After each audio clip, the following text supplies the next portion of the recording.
कि हमने उनके ऊपर अंधविश्वास किया।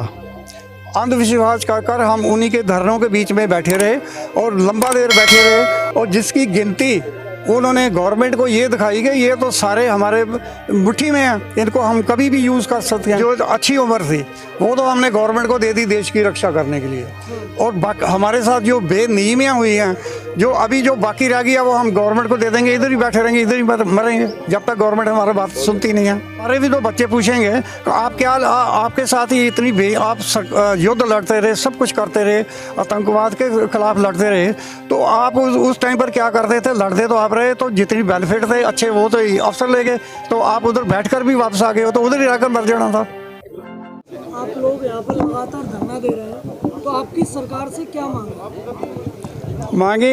ये बोर्ड में पूरा रखी हुई है, सब कुछ रखी है। उसके अलावा जो OROP1 एंड OROP2 में जो बेनियमियाँ MSP और वार विडो पेंशन, फैमिली पेंशन और भी कोई जितने भी बेनियमियाँ की हैं उसके ऊपर है। जितना भी अभी MSP है, MSP जो रिस्क पे है, रिस्क पे तो सबके लिए बराबर है। उस रिस्क पे में ये नहीं है कि किसी का जो शरीर है अच्छा है, किसी का ख़राब है, गोली किसी को भी लग सकती है। गोली लगने के बाद में जितनी भी जो रिस्क ऑफ लाइफ के ऊपर इतना ज़्यादा डिफरेंस क्यों गवर्नमेंट ने किया हुआ है? सबकी लाइफ एक है, सब बहुत ज़्यादा डिफरेंस है। इवन आप डिसेबिलिटी में देखें तो डिसेबिलिटी में बहुत ज़्यादा डिफरेंस है, कहाँ 16,000, कहाँ 70,000, और जितना भी है इसका वार विडो का फैमिली पेंशन है इससे भी ज़्यादा है, और जितना भी JC अदर रैंक की है।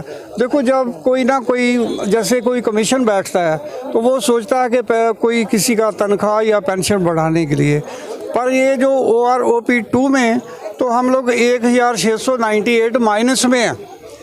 गवर्नमेंट हमारे से वो काट भी सकती है, और देने की तो एक तरफ बात है, और जो दूसरा जो हाई ऑफिसर्स रैंक के हैं उनको तो पता नहीं कितना 2-2 लाख इतना बढ़ा दिया, 768% उनको बढ़ा दिया।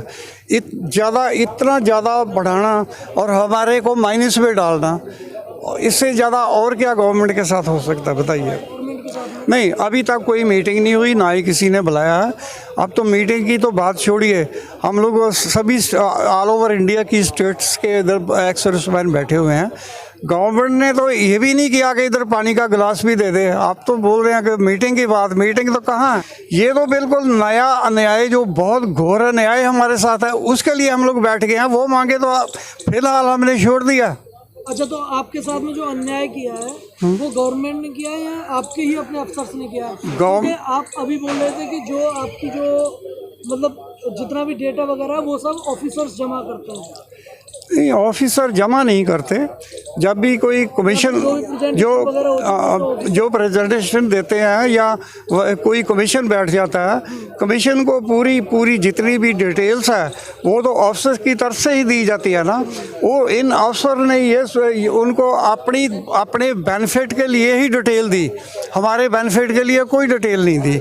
इधर जो 2016 में धरना लगता था उस टाइम पर जितने भी अफसर इधर आकर बैठते थे वो ये समझते थे कि ये जवान और JCO जो है इनका रिमोट कंट्रोल हमारे हाथ में है। वो जितनी भी स्ट्रेंथ दिखाकर वो गवर्नमेंट उनको बोली कि हमारे साथ बात करो, तो उन्होंने बात किया। उन्होंने ही बेनियमियाँ पूरियाँ बनाकर ड्राफ्ट बनाकर गवर्नमेंट को दिया, और गवर्नमेंट ने इन बेन वो मान लिया। तो कहीं ना कहीं जो आपके साथ में जो धोखा किया है वो सरकार से ज़्यादा आपके खुद के ऑफिसर्स ने किया है। हाँ, क्योंकि आपकी जो बातें हैं वो सरकार तक तो पहुंची नहीं।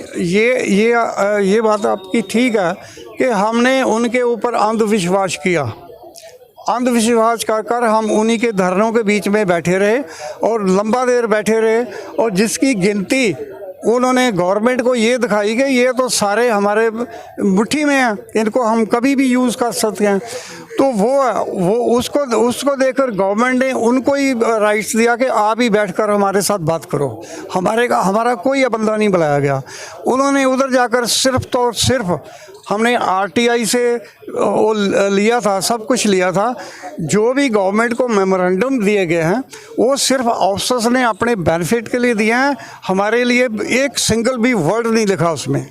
आपके इस आंदोलन में अगर आपके ऑफिसर्स चाहें, अगर वो आना चाहें तो वो लोग आ सकते हैं? ये नहीं हो सकता कभी भी, क्योंकि नहीं, वो अगर वो खुद कहते हैं कि हमारे जो जवान और जेसीयूज हैं उन्हें भी हमारी तरह ही जो बराबर का जो अधिकार है जिसके लिए आप लड़ रहे हो। देखो विश्वास एक बार होता है, 2 बार नहीं। आप लोगों का आंदोलन, मेरी बात तो सुनिए, विश्वास दूसरी बार नहीं होता।